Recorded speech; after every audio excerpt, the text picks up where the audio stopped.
When firms are forced to pay a minimum wage set above the market's natural equilibrium, their immediate response goes beyond simply hiring fewer workers.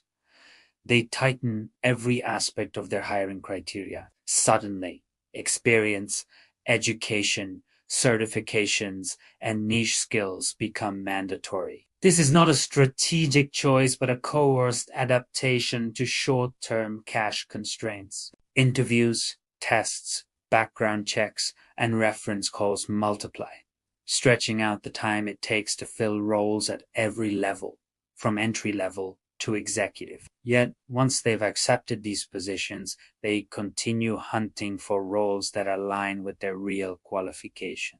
They respond by stiffening unweight conditions, reducing benefits, imposing heavier workloads, and enforcing rigid schedules, further eroding overall worker welfare. When skilled workers remain stuck in low-skilled jobs, the effective use of human capital falls, creating a gap between what the economy could produce and what it actually does. This drag on total factor productivity lowers aggregate efficiency and stunts growth. Longer search times, depressed real incomes, entrenched youth exclusion, and growing rigidity at every skill level become the new normal. The deeper this adaptive underemployment strategy takes hold, the more erratic and unstable the system becomes, sowing persistent distortions that undermine the very efficiency the regulation intended to protect. Meanwhile, real wages stagnate.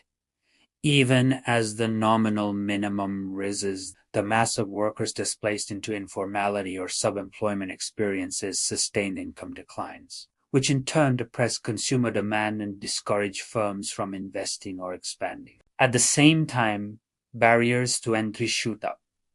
Basic roles suddenly demand prior experience, extra certifications, or specialized skills that were never required before. Reduced investment in skills and technology combined with higher informality slows the economy's potential growth rate, limiting long-term improvements in living standards. Income gaps widen as experienced, well-trained workers hold on to secure, well-paid jobs while younger and less qualified individuals remain trapped in cycles of subemployment. And with higher fixed labor costs, micro and small enterprises, particularly in economies like Colombia's, are deterred from growing or formalizing, stifling innovation and competition. Aspiring first-time entrants into the formal labor market find the door slammed shut by these artificial search times lengthen, matchas slow down, and young or inexperienced applicants who would normally fill entry-level roles are pushed aside by seasoned professionals willing to take any job to stay afloat.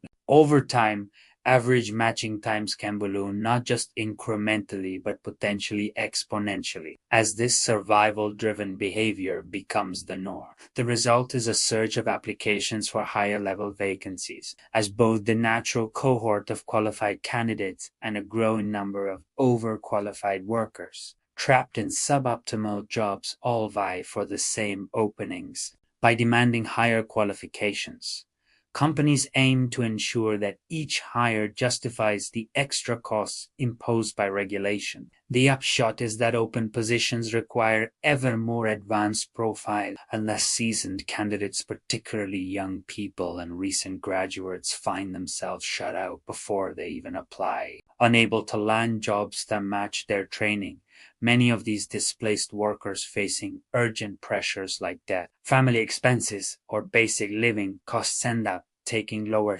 skill, lower payrolls simply to survive. Recruiters, drowning in a flood of resumes from technically capable applicants to those wildly overqualified, extend their screening and evaluation processes to avoid a poor hire. This creates a self-reinforcing cycle as more workers accept temporary underemployment while they search for better positions.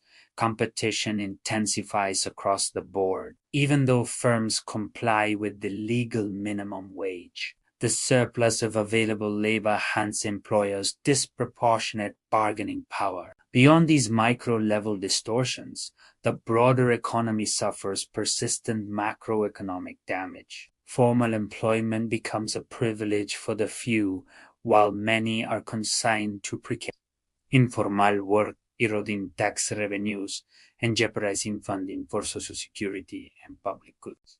In effect, an artificially high minimum wage triggers a complex chain of strategic reactions that progressively degrade labor market efficiency and stability.